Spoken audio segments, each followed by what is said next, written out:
23 en este miércoles 4 de agosto del 2021. A usted que está allí en su casa disfrutando de esta vacación de agosto, qué bueno que lo haga en sintonía de nuestra televisora. La puede compartir este programa en todas las plataformas, en el Facebook de TVO, en el Twitter, en nuestro canal de YouTube y también en las redes sociales de este servidor, en Twitter @Medardo Alfaro y en Facebook Medardo Antonio Alfaro. Vamos a tener un programa muy interesante en esta vacación. Nos acompaña Cristian Guevara, diputado y jefe de fracción de Nuevas Ideas, y también Caleb Navarro, diputado y subjefe de fracción de Nuevas Ideas. Así que les damos la bienvenida. Cristian, es un gusto tenerte. Ya era bastante tiempo, creo que al inicio que habías asumido, y hoy esta vez, pero qué bueno, vamos a conversar largo y profundo, Cristian. Bueno, gracias, Leonardo. Ya en la semana de antesala de los primeros 100 días de la bancada CIAN, sí, nos volvemos a juntar y creo que hay mucho que platicar sobre el tema en estos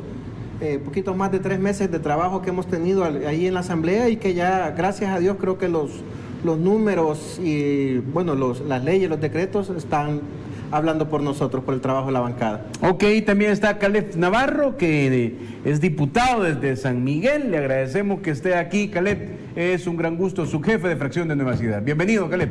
Hola, Medardo. Hola, Cristian. Es un gusto compartir escenario, compartir este lugar con ustedes. Este set realmente es muy importante llegar hasta la población, tenerla informada también de todo el acontecer, y aquí estamos para dialogar, para hablar un poco, y un saludo también a toda mi linda gente allá de San Miguel que siempre está pendiente de las entrevistas, y también un saludo para todos nuestros hermanos salvadoreños en el exterior. Ok, Cristian, no es miércoles, tú decías casi a completar 100 días después de vacaciones, ¿no? ¿Qué destacarías tú en estos casi primeros 100 días de la bancada CIAN? Mira, Medardo, creo que lo que más destacaría, y creo que por todas las acciones que hemos tenido, es que hemos pasado de un sistema cómplice que avalaba la corrupción, que eran corruptos escogiendo corruptos y corruptos protegiendo a otros corruptos, a un sistema que está en contra y que está luchando de frente contra la corrupción. Lo hemos visto, bueno, la comisión de sobresueldos, la comisión ad hoc para ONG fachadas, desmantelamos las plazas fantasmas que estaban en la Asamblea, y sobre todo que la Asamblea dejó de ser un nido, el epicentro de la corrupción, como yo le llamaba, y ahora eso se refleja en cómo está el panorama político de El Salvador. Vemos a un partido Arena que se le hizo la extinción de dominio, y aunque a puras penas va a cubrir un 30 o 40% de solo un caso de corrupción, sí, de los que nos han hecho. Vemos miembros del FMLN que fueron capturados por haber recibido sobresueldos y otros tratos oscuros. Entonces hemos visto cómo hemos pasado de ese sistema cómplice a un sistema que combate, como te repito, de frente esa corrupción, y eso ya los salvadoreños lo están percibiendo, de que ha habido un cambio del ambiente político en El Salvador. Y en el día a día, en el contacto, digamos, ustedes no han abandonado el territorio, pero en el día a día, en el contacto con las estructuras, pero además en el contacto con la gente también te lo retroalimenta. Fíjate que, mira, yo lo veo incluso desde la Asamblea, fíjate. Y los empleados de la Asamblea, los empleados, digamos, algunos que sí cumplían su trabajo y que no ha habido ningún problema y siguen. Y algunos que no llegaban. Eso ya se fueron. Sí. Eso ya se fueron, sí. Los fantasmas ya se fueron. Pero los que sí cumplían su trabajo, pero hasta ellos mismos te dicen, mire, el viernes aquí no se trabajaba. Sí.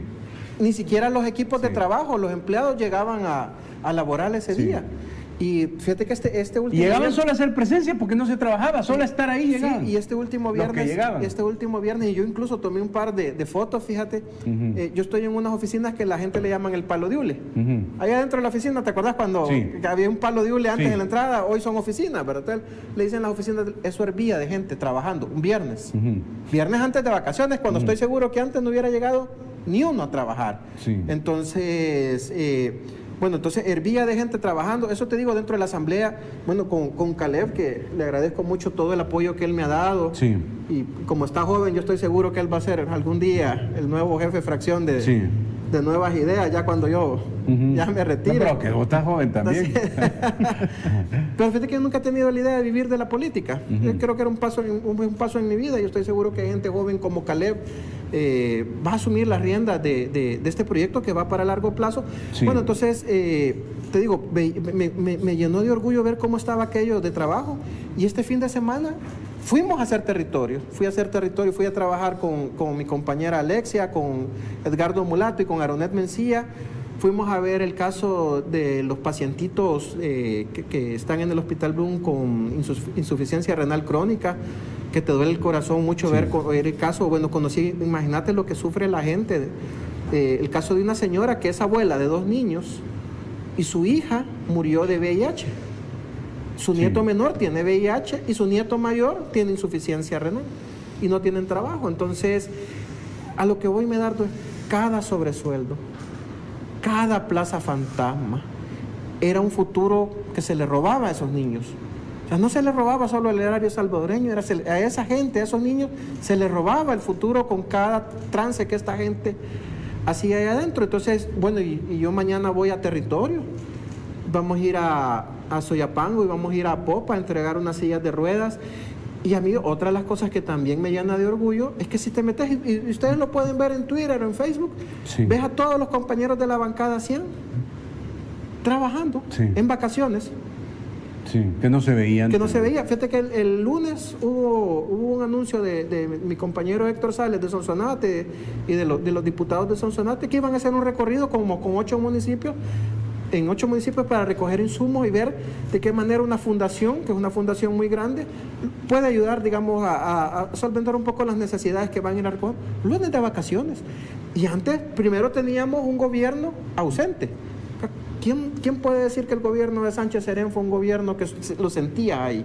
Era un gobierno ausente y era un gobierno que se desaparecía en vacaciones. O sea, era tradición de que los políticos se desaparecían en vacaciones.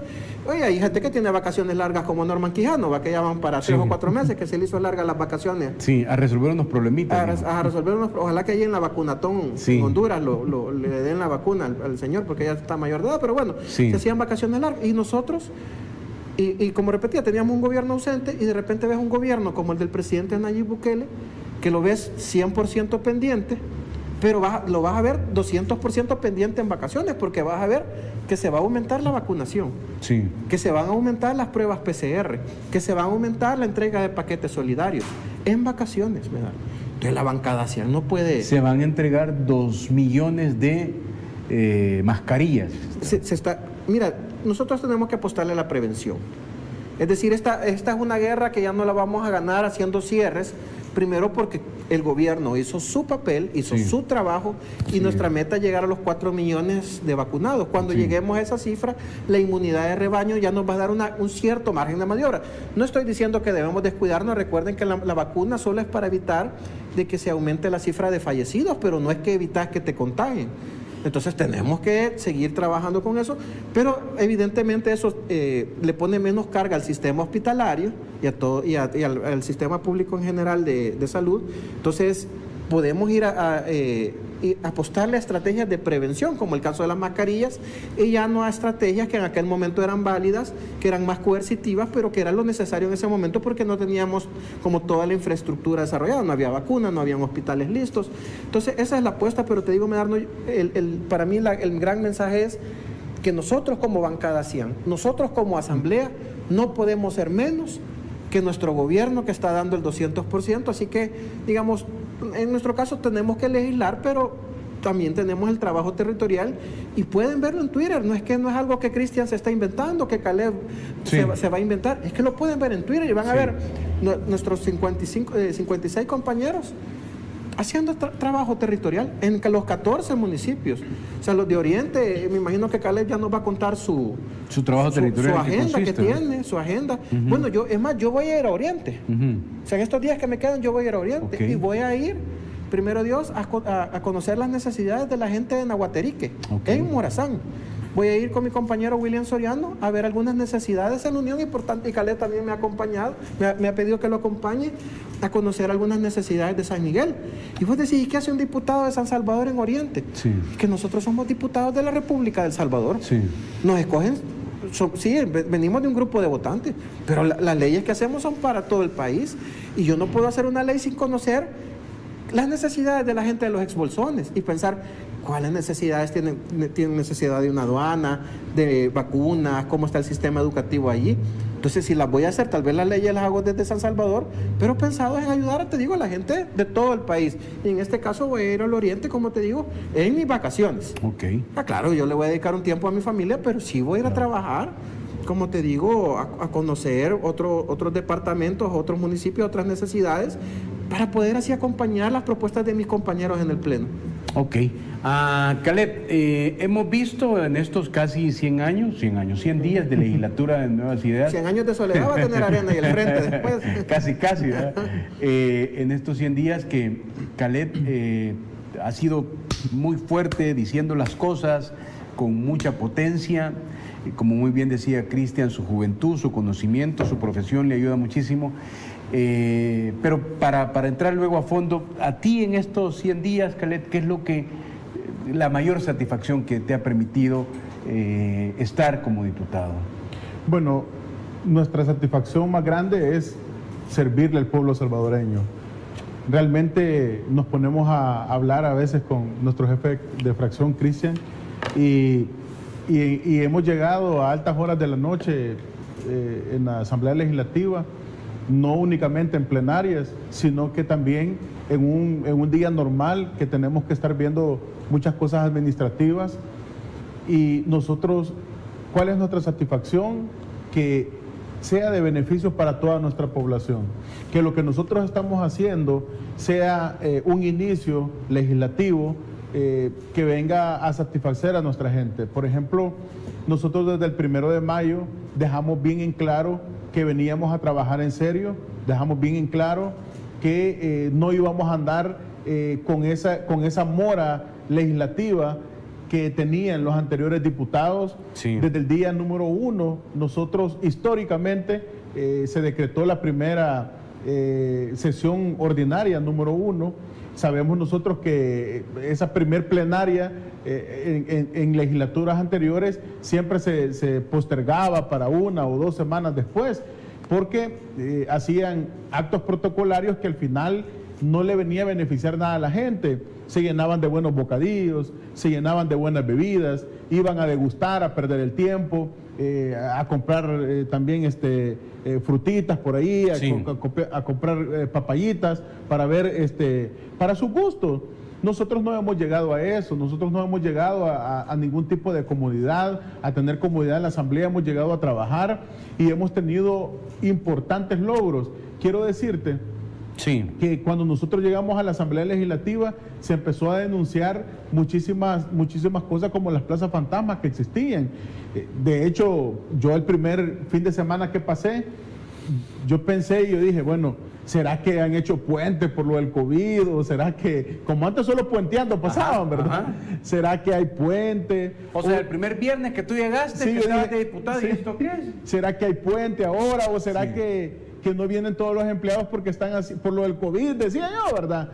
Porque todo vacío y solo. Y me acuerdo que Cristian me dijo, aquí no hay 1000 y tantos empleados trabajando, me dijo. Bien me acuerdo ese momento que me dijo. Entonces realizamos un recorrido y efectivamente todo estaba vacío, pero las planillas pues siempre se pagaban.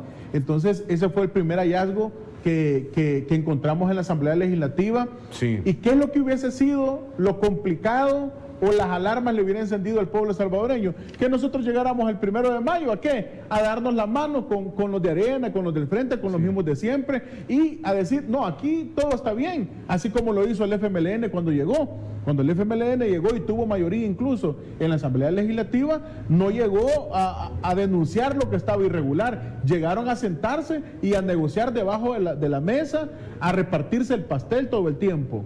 Bueno, posteriormente a eso, realizamos un acto histórico. Vimos en fotografías a Cristian, al diputado Cristian, quitando fotografías de un líder que ellos tenían, de Dawinson. Quitamos también banderas de Arena. Imagínate, Medardo, había dentro de la Asamblea Legislativa una casa de campaña, porque yo no lo puedo llamar de otra manera. Había una casa de campaña, es decir, ellos iban, se reunían, la energía eléctrica que gastaban, el agua, las instalaciones, todo lo que ellos, todos esos costos. Los refrigerios. Las personas que llegaban a servir el café, las que les hacían limpieza. El uso de copiadoras, computadoras, todos los equipos técnicos. ¿De dónde salían? De los recursos de la Asamblea. De los recursos de la Asamblea y del dinero, del impuesto que pagan todos los salvadoreños y salvadoreñas. Entonces realizamos ese acto de justicia, eliminamos esa casa de campaña, y ahí en esa casa de campaña es donde hacían aquellos famosos que iba un ciudadano a presentar a la Corte Suprema de Justicia un disque recurso. Ahí hacían las reuniones, ahí montaban las mesas. Ahí montaban las mesas, realizaban todo, solo bajaban en el ascensor y iban a presentarlo a la Secretaría. Solo se cruzaban básicamente. Es decir, tenían una estructura o tenían tentáculos por todos lados que habían encontrado el mecanismo de siempre estar dañando al salvadoreño.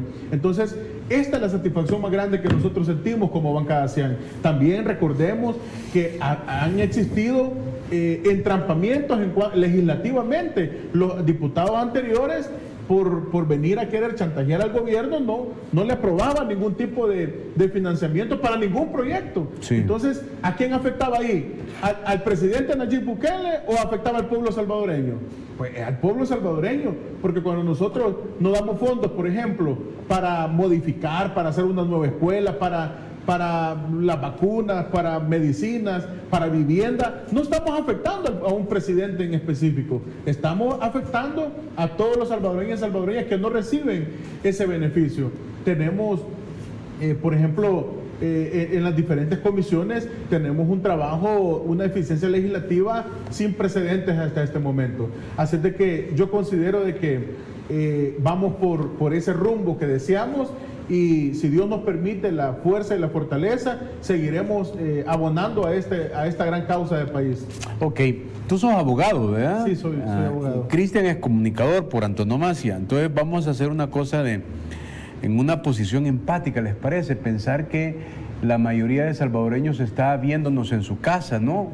Aquel que ha salido de su casa, bueno, con las medidas de bioseguridad, pero aquel que se ha quedado mucho mejor porque tiene menos posibilidades de contraer el virus. Entonces, ¿qué tal si lo pensamos de esa manera y hacemos un pequeño análisis de cada cosa que ha ocurrido? Por ejemplo, quiero proyectarles este video, es el apoyo número 10 producción, y luego me dan sus comentarios a partir de todo lo que ha ocurrido, que es cuando llega Ana Vilma de Escobar o si quiere el 9 producción, perdón, cuando llega el ex vicepresidente Carlos Quintanilla Smith a la comisión que estudia los sobresueldos. Antes de que ustedes vinieran, yo estaba un poco compartiendo también estos temas, porque los salvadoreños que nos ven, tengo al jefe de fracción y subjefe de fracción de Nuevas Ideas, y es importante reforzar lo que ocurre, ¿no? Aprovechar este tiempo para posicionar esta narrativa que es la que los salvadoreños deben de conocer, y que es que por eso, gracias a Dios, estamos en este canal y estas instalaciones. Veamos lo que ocurrió y luego escuchamos inicialmente la valoración de Caleb y luego la de Cristian. Adelante, producción. Establecimos con el presidente Flores que el salario asignado a la vicepresidencia no era suficiente para cubrir las necesidades. El ex vicepresidente Carlos Quintanilla Smith admitió ante la comisión especial que los más de $3,000 de sueldo que recibía no eran suficientes para las funciones que desarrolló entre 1999 y 2004. Ante esta situación, pactó una compensación de más de $5,000 adicionales a su salario con el expresidente de Arena, Francisco Flores. Y definimos en aquel momento en colones el equivalente de 5.226. ¿Cómo me lo pagaban? El pacto o el acuerdo fue que iba a ser neto. Quintanilla Smith normalizó la práctica de entrega de fondos públicos en concepto de sobresueldos. Para usted era correcto, moralmente y éticamente y legalmente, recibir ese sobresueldo. Totalmente de acuerdo, y no sobresueldo, gasto complementario. En la comparecencia no supo explicar a los diputados de dónde provenían los recursos y agregó que no quedaban comprobantes de los desembolsos. Entonces no firmaba usted ninguna boleta de pago ni ningún documento por estos $5,000 de sobresueldo. Ninguna boleta, solamente quedaba el comprobante del depósito bancario. Yo le hablaba al secretario privado, le mandaba la nota con ese gasto de planilla, me lo depositaba en una cuenta que abrimos especialmente en el Banco de la Vivienda, y ahí se pagaba entonces la remodelación. Agregado a esto, los diputados cuestionaron la certificación de la sección de probidad de la Corte Suprema de Justicia, donde el ex vicemandatario no ha justificado más de $1.166.000. Caleb, te dejo tus valoraciones de todo esto con todo lo que tú manejas. Muy bien, realmente nosotros lo que estamos viendo acá, bueno, primero cae un poco hasta el cinismo, todas estas personas que al inicio, en un momento, y están grabados por diferentes medios de comunicación, que manifestaron que los sobresueldos eran ilegales. Y ahí están las grabaciones. Y ahora, posteriormente, cuando ya se empieza a investigar y se empieza, incluso ya hay procesados, dicen los sobresueldos son legales. Este cambio de versiones que tienen, el pueblo salvadoreño está pendiente de esto. Aquí no hay menos de 3 delitos con este tema de los sobresueldos, Medardo. Tenemos, por ejemplo, el de lavado de dinero, que anda en una pena de 5 a 15 años básica. Tenemos peculado establecido en el artículo 325 del Código Penal, estableciendo una pena de 6 a 8 años de prisión. Y tenemos también el delito del artículo 249 de los delitos especiales de la evasión de impuestos. Esto que estamos haciendo en este momento en estas comisiones es de justicia para el pueblo salvadoreño. ¿Qué es lo que quiere la gente? Que esto no se vuelva a repetir por ninguna causa. Ese es el primer punto. No podemos tener conocimiento que está este problema y estas irregularidades y estos delitos y no denunciarlas. Estas son verdaderas comisiones que informan y que investigan a la población, porque la Constitución de la República es clara cuando establece que se crearán comisiones que tengan temas de interés nacional, no como las interpelaciones y circuncomisiones que hacían los diputados anteriores, que únicamente lo hacían para desestabilizar al gobierno y para hacer perder el tiempo. Ese era el objetivo. Ahora no. Estas comisiones son serias, Medardo. Estas comisiones son serias. Entonces, el primer punto es, nosotros tenemos conocimiento, lo estamos investigando y es un acto de justicia para el pueblo salvadoreño. Que aquel que manoseó fondos públicos, aquel que metió su mano a los recursos del Estado, aquel que robó, es aquella persona, aquella que se apropió, tiene que pagar jurídicamente y penalmente. Ese es el primer punto. El segundo punto es, tienen que devolver lo robado. Aquí tenemos que sentar un precedente y saber de que la persona que metió las manos a los fondos públicos, no únicamente le vamos a decir, vaya, mire, fíjense que ya, usted agarró el sobresueldo, ahí nos vemos, ahí quedamos. No, tiene que haber una consecuencia, porque recordemos que todos nuestros actos tienen una consecuencia, negativa o positiva, Medardo. Sí. Pero en este caso, ¿qué pide la gente? Bueno, ¿y el dinero que se robaron, cuándo lo van a devolver? Sí. Aquí hay un marco jurídico que creo que se le tiene que aplicar en su momento a todas estas personas, y es extinción de dominio. La extinción de dominio ahí abarca incluso hasta las generaciones y los ascendientes, descendientes, y el pueblo salvadoreño tiene que recuperar lo que le robaron en su momento. Ahora nosotros tenemos claridad que se está haciendo justicia, y nosotros también vamos a devolver esa dignidad también que estas personas mancharon la política salvadoreña. Es decir, toda esta gente que pasó en los gobiernos anteriores, ¿qué es lo que hacían? No trabajaban, solo robarle al pueblo salvadoreño, a nuestra gente. Eso realmente es triste. Y ahora, pues, tal vez más adelante, no sé si lo traes en guión, pero ahí tenemos personas de que están siendo asiladas en otros países. Claro que vamos a hablar de eso, solo que tengo que ir a una pausa. Vamos a ir a una pausa y después vamos a entrar con la opinión de Cristian, jefe de fracción de Nuevas Ideas. Con esto de este material que hemos proyectado, tenemos muchísimo que conversar, la entrada en vigencia del salario mínimo, que es un dato muy importante, las capturas de los gobiernos, de los funcionarios del FMLN, en el primer gobierno del FMLN, el caso Norman Quijano, que qué pasó con Norman, el caso Neto Mason. Bueno, voy a la pausa y ya regresamos. Centro de Negocios Multiservices ofrece servicios notariales, bodas civiles, taxes, renovación de TPS, traducciones, llenado de aplicaciones, contrato de vivienda, venta y renta de casas, formas de inmigración, verificación de casos de inmigración, DMV Services, MBA Services y poderes notariales salvadoreños. Llama ya al 571-484-2958 o visítanos en 101 East Holly Avenue, Suite 3, Sterling, Virginia, 20164, contiguo a DMV Sterling. Sintoniza Buenos Días Oriente, nuestra revista matutina de lunes a viernes de 8 a 11 de la mañana, donde encontrarás música, reportajes, entrevistas, artistas nacionales e internacionales, noticias, deportes, farándula, consulta con el especialista, rutina de ejercicios, retos y más. Haz tus mañanas diferentes con Buenos Días Oriente. Hablemos Claro con el licenciado Will Salgado. Todos los miércoles, jueves y viernes a las 8 de la noche. Tú tienes una cita con el único programa de opinión donde se habla claro. Desde San Salvador para todo el país y los hermanos lejanos. Sintonízalo por TVO Canal 23 señal abierta. Por Claro en el Canal 24 y Tigo Canal 23. Transmisión en vivo, simultáneo en todas nuestras redes sociales. Facebook, TVO Canal 23 Salgado. Twitter, @TVO Canal 23. YouTube, TVO Canal 23. Hablemos Claro con Will Salgado.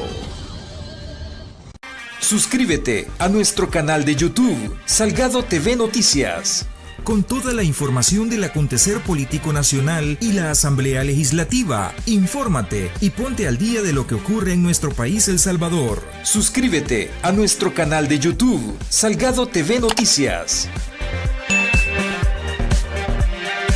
¿Por qué anunciarte con TVO Canal 23? Porque somos los líderes en la zona oriental, con la mejor tecnología, cubriendo con nuestra señal al aire todo el oriente de El Salvador y cobertura de señal en la red de cable en todo el país. Llegamos a más gente con nuestra variada y entretenida programación.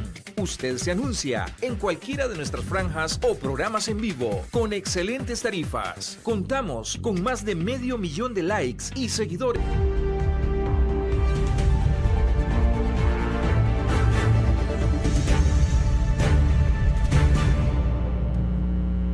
Seguimos conversando en esta mañana de miércoles 4 de agosto con Caled Navarro, subjefe de fracción de Nuevas Ideas, y Cristian Guevara, jefe de fracción de Nuevas Ideas. Cristian, me quedaba contigo. Ya Caled nos hacía un análisis jurídico bastante, pero ¿a ti qué te da todo esto a partir de...? Yo te doy mi opinión. A mí me pareció bastante, por lo menos en la comisión, bastante soberbio el ex vicepresidente Carlos Quintanilla Smith, como que era una cosa que ya estaba dada y mejor lo vengo a admitir que otra cosa. Pero tú, ¿cómo lo viste que sos el jefe de fracción? Mira, a mí lo que me da, más que como jefe de fracción, como salvadoreño, me da rabia, Medardo, porque cada de esos sobresueldos, cada persona que estuvo involucrada en recibir estas dádivas, que hay que decirlo, están fuera de cualquier registro, es decir, no se firmaban, eran acuerdos verbales, con pacto, como él le llamaba. Sí. Pactos verbales, que no se declaraban Hacienda, que no aparecían en ningún presupuesto. Es decir, una cosa cuando es clara y es transparente queda registro de todo, que decía me voy a abrir una cuenta especial solo para esto. Es decir, cuando ves todos estos indicios es porque era evidentemente al margen de la ley. Y cada de estas personas que aceptó un sobresueldo es un policía menos que dejamos de contratar. Sí. Es un doctor menos que dejamos de contratar, un maestro menos, una calle menos, una unidad de salud menos, una escuela menos. Es decir, esta gente no le robó al erario público, sino nos robó el futuro a los salvadoreños. Y lo que menos puede haber, te digo, tal vez en algunos casos, como ya pasaron tanto tiempo, ya no hay causa penal que seguir, pero sí hay... Ellos deben responder civilmente, patrimonialmente, y la ley de extinción de dominio es clara decir que por lo menos parte de lo que esta gente recibió de forma ilegal, parte porque mucho ya no se va a poder recuperar lastimosamente, pero parte, comenzar el proceso, te digo, y recuperar esos dineros que van a venir a contribuir a todos los programas sociales que está haciendo el gobierno del presidente Nayib Bukele. Y fíjate, cuando te digo rabia, es porque ahí vemos en las plenarias esta misma gente de Arena y el FMLN, aprobamos $200 millones para nuevas escuelas. Deuda, están endeudando el país. Deuda era el chaparral, del que no hemos visto ni $1. Aprobamos 250 millones para la carretera de Los Chorros. Es deuda, martes de endeudamiento, están endeudando el país. Disculpa, deuda, eran esos dineros que iban a parar a sus cuentas personales y de los que los salvadoreños no veíamos ningún beneficio. ¿En qué ganaron los salvadoreños en que Carlos Quintanilla Schmid recibiera ese sobresueldo? ¿Qué ganamos como salvadoreños? Absolutamente nada. ¿Qué ganamos que Ana Vilma Escobar tuviera un salario bonito, como ella misma dijo? Porque eso fue lo que dijo, que tuviera un salario bonito. Es decir, es una persona que tuvo incrementos patrimoniales y nunca los pudo justificar, y a puro magistrado. Por eso es que te decía que eran corruptos escogiendo otros corruptos y corruptos protegiéndose entre corruptos. El caso de Ana Vilma Escobar, ¿me entiendes? Entonces yo creo que estas cosas deben de ser señales de alerta también para nosotros, y te lo digo con franqueza, Medardo, que este es un gobierno que va a perseguir la corrupción hoy y después va a dejar las leyes, porque vamos a trabajar esta nueva ley en la que estos delitos de corrupción van a ser considerados imprescriptibles. La mejor frase la tiene la gente: el que nada debe, nada teme. Si estamos conscientes de que vamos a hacer las cosas correctas, ¿por qué voy a tener miedo de dar mi voto y aprobar esa ley? Si yo pienso hacer las cosas correctas. O sea, yo no estoy, mira, con mi compañero Caleb, estamos en la Comisión de Hacienda. Ya vamos para estos primeros 100 días. En todo el año pasado, que fue un año movido por el tema de la pandemia, y que solo en el presupuesto se fueron 11 dictámenes, la anterior legislatura hizo 110 dictámenes. Nosotros ya vamos por 65, 67, si no me equivoco, en menos de 3 meses. ¿Por qué? Porque nosotros no perdemos el tiempo negociando bajo la mesa. En todo el año pasado es interesante ese dato, porque tú presides esa Comisión de Hacienda, ¿verdad? 110. 110 dictámenes, eso fue todo lo que hizo. Y te digo que fue un año normal, porque solo del dictamen del presupuesto, que debió ser 1, hicieron 11, por esos chanchullos que querían darle más. Ahí le sale todavía 11, que se inventaron el montón de dictámenes. Que se inventaron. Ahí y ustedes ya llevan en 3 meses. 65, 67, en solo 3 meses. Es decir, que nosotros, yo calculo que un par de meses más, y ya hicimos todo lo que hizo la Asamblea Legislativa en todo el año pasado, en 5 meses. Y te digo, y no hemos, antes, cada negocio de esos, ¿por qué se tardaban, Medardo? Porque llegaban, mira, yo te voy a aprobar este presupuesto. De obras públicas es. Ahí con el albañil del pueblo, yo te apruebo. Pero mira, fíjate que yo necesito que me apoyes con esta fundación. Vamos a hacer unas casas y vamos a poner unos techos, vamos a gastar 10,000, pero me vas a dar 500,000. Ahí estamos. Entonces, en esa negociadera es que se les iba el tiempo, negociando chanchullos, haciendo tranzas.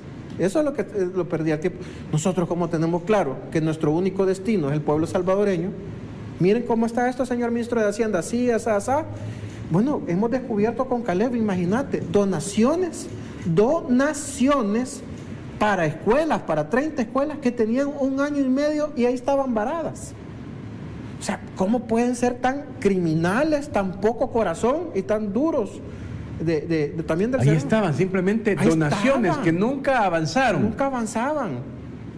Bueno, es más, imagínate, yo recibí hace poco una carta del embajador de Luxemburgo diciéndonos: mire, todavía tenemos $2 millones que están a punto de vencerse, necesito que me ayude. En el momento, un día después, le respondí: no se preocupe, señor embajador, que vamos a ver esas donaciones, ya vimos 2, nos quedan 2 nomás. ¿Me entiendes? Para ellos no, para ellos era, hasta con los embajadores, imagínate qué vergüenza de país. Hasta Norman Quijano dijo que había ido a vender el voto por $1 millón, el voto de El Salvador. Entonces, a mí me da vergüenza que llegaran alguien de decir, los diputados fueran a negociar. La gente del Banco Mundial, la gente del BCE también se veía presionada a ver esto. Por eso es que no nos daban apoyos. El Banco Mundial tuvo 9 años de que no le dio apoyo a El Salvador. 9 años. 9 años, imagínate, teniendo ese instituto de la mano. ¿Por qué? ¿Por qué no se prestaba a esos trances que querían hacer? Y nosotros no. ¿Sabes lo que le pedimos al Banco Mundial? ¿Sabes lo que negociamos con el BCE también? La gran negociación que tuvimos. Capacítonos técnicamente, financieramente, fiscalmente. Denos los mejores conocimientos, pónganos a los mejores expertos mundiales para que así tomemos nosotros las mejores decisiones. Eso es el gran negocio que hemos tenido. Cuando antes te digo, de cada empréstito hubiéramos negociado algo para la ONG. Bueno, primero Caleb tuviera 2 o 3 ONG. Sí. Y yo le dijera, Caleb, ¿a cuál ONG querés vos que te vaya? A tal. Sí. Y Caleb me dijera a mí, mira, ¿y a vos a cuál ONG te voy a poner? A este, va. Y nos damos las manos, así como la Milena de Escalón y la Lorena Peña, que tenían ahí el pasillo SADCB, porque dicen que del pasillo se ponían de acuerdo. Eso es lo que llegaban a hacer los anteriores diputados. Y yo le dije, fíjate, aquí en TVO le decía, aquí van a haber muchos que van a pasar de ser diputados a imputados. Y ahí está el tiempo, me ha dado la razón. A ver, producción, a ver si tiene el apoyo donde sale esto que Gerson Martínez, el albañil del pueblo, podría ser asilado en México. Ya uno creo que se le van a agotar los dedos de las manos, ¿verdad? Es decir, Sánchez Serén, prófugo de la justicia, nacionalizado nicaragüense. Mauricio Funes, prófugo de la justicia, nacionalizado nicaragüense. Cifrido Reyes, prófugo de la justicia, exiliado en México. Hoy, que se supone con Gerson Martínez. Algunos pueden pensar, ahí está, mira, Gerson Martínez, exministro de Obras Públicas del 2009 al 2004, prófugo, fondos recibidos, 290,000. Lina Paul, exministro de Medio Ambiente, prófugo, fondos recibidos, 177,000. Belarmino López, exministro de Agricultura, prófugo, fondos recibidos, 565,000. Pero bueno, gracias, producción. Lo que quería contextualizar era, algunos pueden pensar, vaya, se van, ¿verdad? Pero hombre, lo que decía Cristian, de plano hay que buscar la manera de recuperar algo, ¿no, Caleb?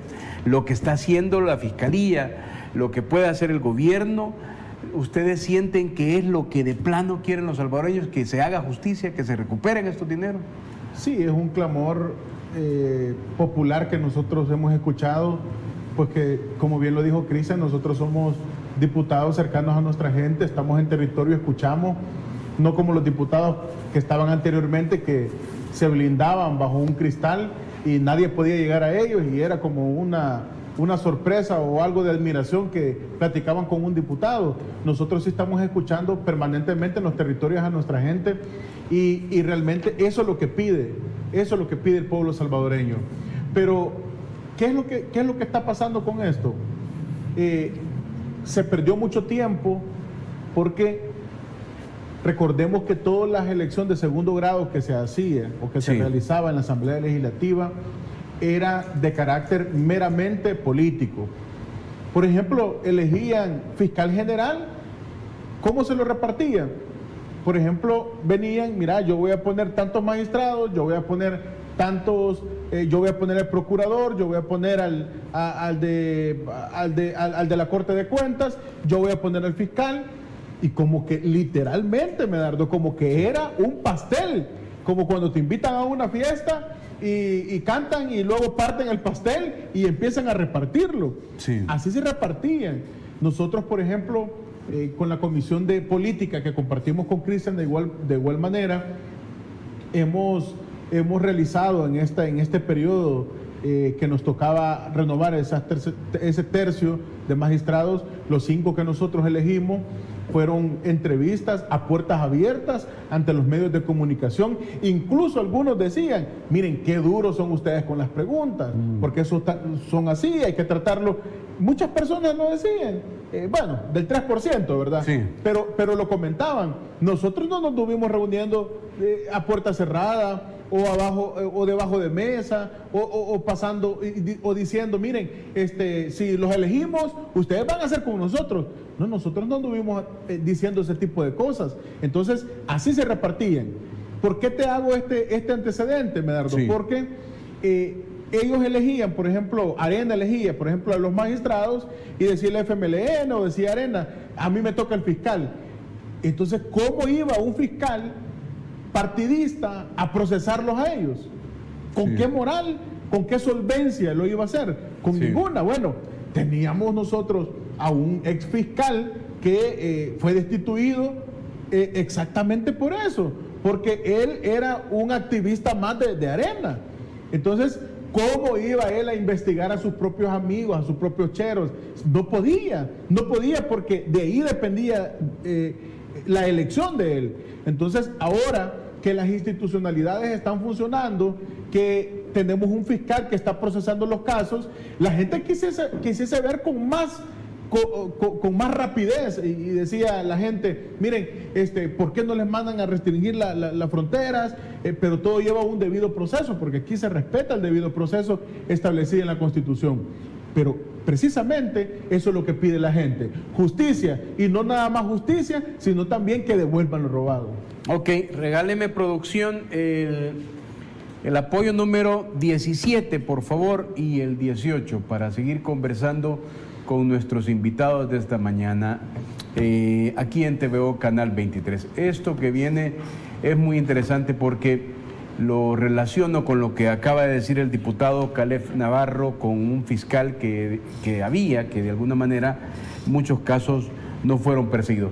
Cristian, mira, esto lo puso Norman Quijano el 1 de mayo del 2021. Me encuentro fuera del país atendiendo un compromiso familiar. Tengo previsto regresar al país en un par de días. Me he enterado que el fiscal presentó un requerimiento en mi contra, que tiene a su base acusaciones falsas, dijo.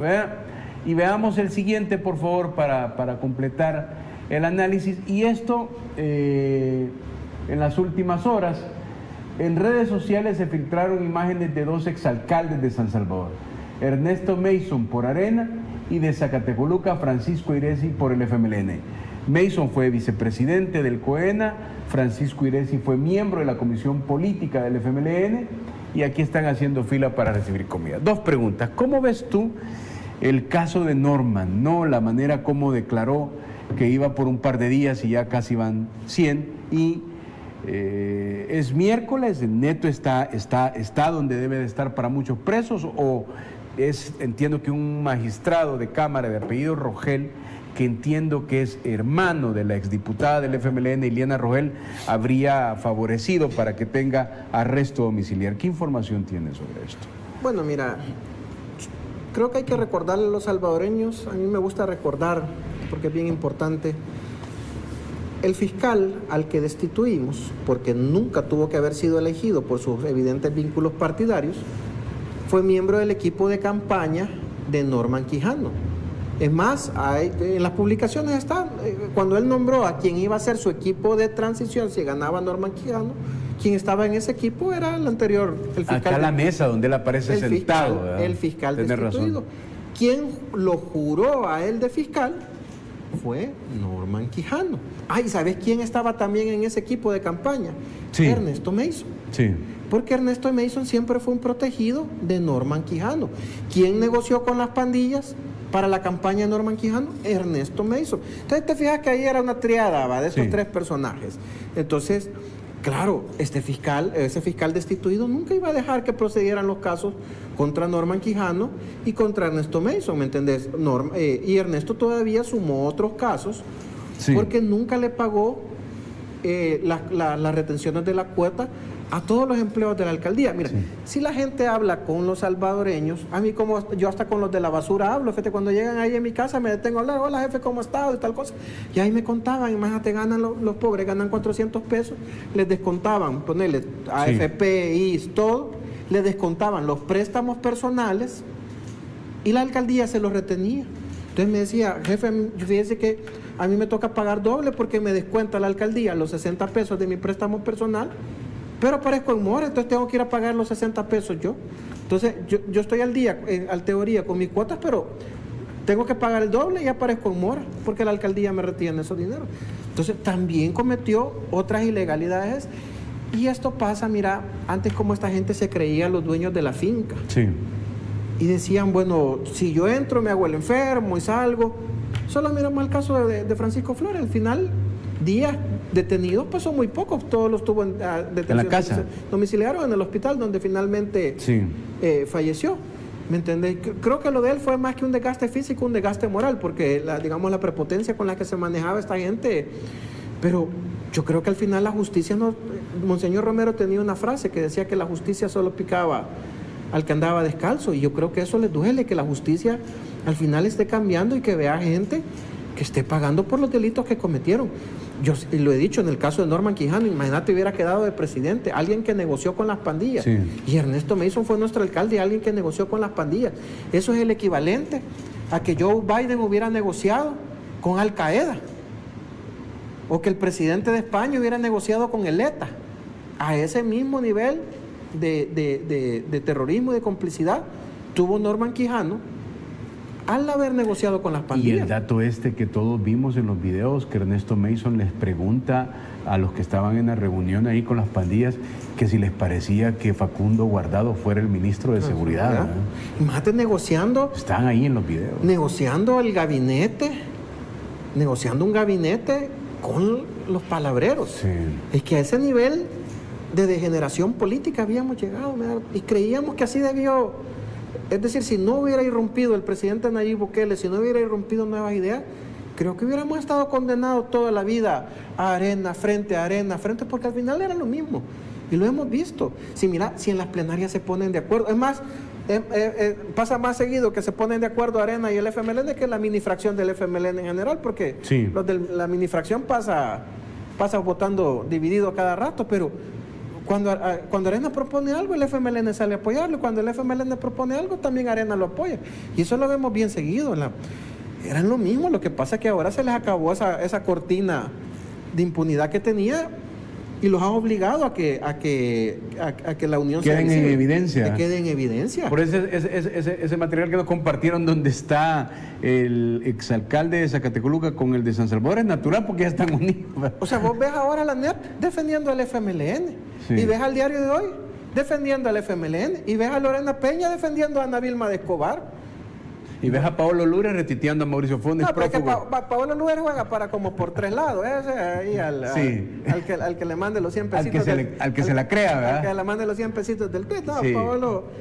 Sí. Yo creo que el mejor aliado que tenemos nosotros es Paolo Lures, sí, porque cae tan mal que cuando él sale a defender a alguien, creo que toda la gente le va en contra. Ahí lo unta, ¿verdad? Sí, ahí lo unta. Y creo que el mejor aliado que tenemos nosotros es el mejor vocero que tenemos. Ahora, señores, Caleb, el trabajo que han hecho ustedes en función de los salvadoreños es visible para muchos. Yo quería proyectarles con esto del plan control territorial, que a mí me llamó mucho la atención. A ver si me regala el apoyo 5, producción, o el 6, el que usted quiera, uno de los dos.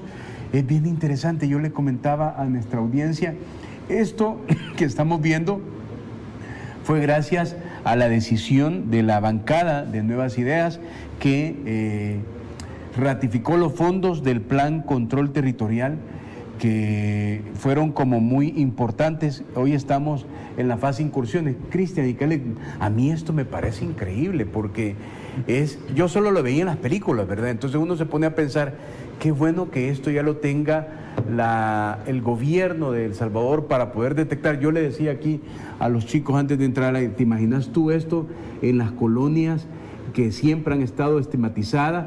Estos drones, claro, alguien que ve un movimiento extraño, aquí es donde están caminando las columnas del ejército en el plan incursión. ¿Por qué quería compartirles esto, Caleb?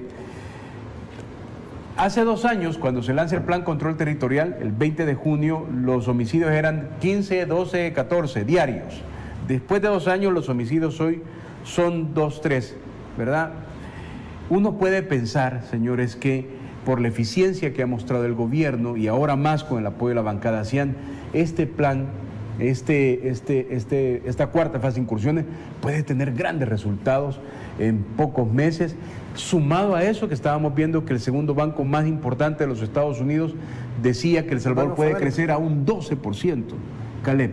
Importante lo que estás mencionando, y yo creo que fíjate que cuando uno tiene bastante contacto con los hermanos salvadoreños en el exterior, hay mucha gente que decía, yo ya no voy a El Salvador, o no iba a El Salvador porque siempre me pasó algo, yo tenía miedo, una vez me abrieron el carro, mire que yo le tenía miedo a las pandillas.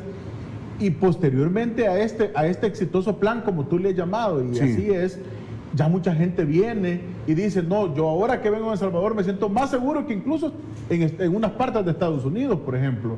Entonces, todo esto no es casualidad, todo esto es un trabajo articulado que ha sido liderado por el presidente Nayib Bukele. Recordemos nosotros que El Salvador era catalogado uno de los países más violentos del mundo. Entonces, si tú le das seguridad al país, le vas a dar turismo, porque va a venir mucha gente, va a entrar también el país, ha salido de esa lista negra en la que estaba, que no era confiable con respecto a las zonas turísticas. Estados Unidos no tenía un portal al inicio, si te recordás, que no era un país no era un país confiable para poder hacer turismo. Ahora nosotros hemos podido observar que hemos tenido hasta grandes eventos de surf, eventos de talla mundial, y El Salvador está en boca de todos, no para lo malo, porque cuando ibas a otro país y le decías, bueno, que no fuera un país lejano, aquí cerca, sos de El Salvador, de donde están las maras, así la gente ya te catalogaba cuando les decías que ibas de El Salvador. Ahora cuando le dicen, soy de El Salvador, donde tienen las playas bonitas, donde ya te van mencionando virtudes que tiene El Salvador.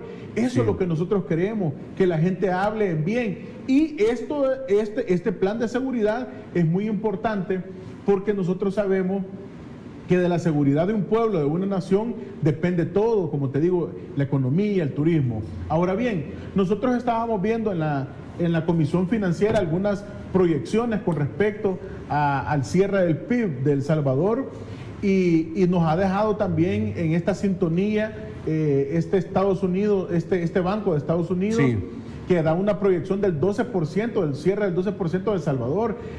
Algo sin precedente, decía el presidente Nayib Bukele, creo que decía él, andaremos, parece que mencionó el 6 o el 7, el BCR maneja sus datos, pero la realidad aquí es que va a ser histórico porque nos vamos a posicionar entre los primeros países de Centroamérica con respecto a este crecimiento. Siempre El Salvador, con respecto al Producto Interno Bruto, recordemos que no tenía ningún crecimiento, no pasaba del 2, creo que tuvo el 3.5, el 4, y hasta ahí se llegaba. Obviamente con el año de pandemia todos los países perdieron, pero El Salvador es uno de los países que se está reactivando económicamente de la mejor manera, y creo que esto se debe a una buena articulación. Por un lado, el Ejecutivo, presidido por el presidente Nayib Bukele, y por otro lado, la Asamblea Legislativa también, que nosotros estamos para dar gobernabilidad al país. Porque si no existe una sinergia entre los diferentes órganos del Estado, no se puede salir adelante. Aquí lo que tenemos que hacer es colaborar, trabajar juntos de la mano para poder beneficiar a nuestra gente. Ok, Cristian, Caleb, no me van a creer lo que les voy a decir, pero es increíble. Yo no he sentido el tiempo y se me acabó. Mira, porque soy comunicador, se me acabó, es increíble. Hay que venir más seguido, por favor, les agradezco muchísimo. Gracias, Cristian, gracias, Caleb, por venir. Tus palabras finales, Cristian. Bueno, Medardo, gracias primero por el espacio, gracias a los salvadoreños que nos siguieron este día. Y solo quiero decirles, con humildad se los pido, téngannos paciencia, apenas, vamos a cumplir 100 días. Y estamos tratando de hacer todo lo que aquellos no quisieron hacer por falta de voluntad o porque no les llegaron al precio por 30 o 40 años. Pero denos el espacio y estoy seguro que les vamos a cumplir, porque eso es un compromiso de la bancada CIAN, y se los vuelvo a pedir con humildad, téngannos paciencia, pero les vamos a cumplir, no les vamos a fallar. Caleb. Muchas gracias, Medardo, por tu espacio, ha sido un gusto, un placer. Gracias también, Cristian, por permitir compartir este espacio contigo. Ha sido de mucho provecho.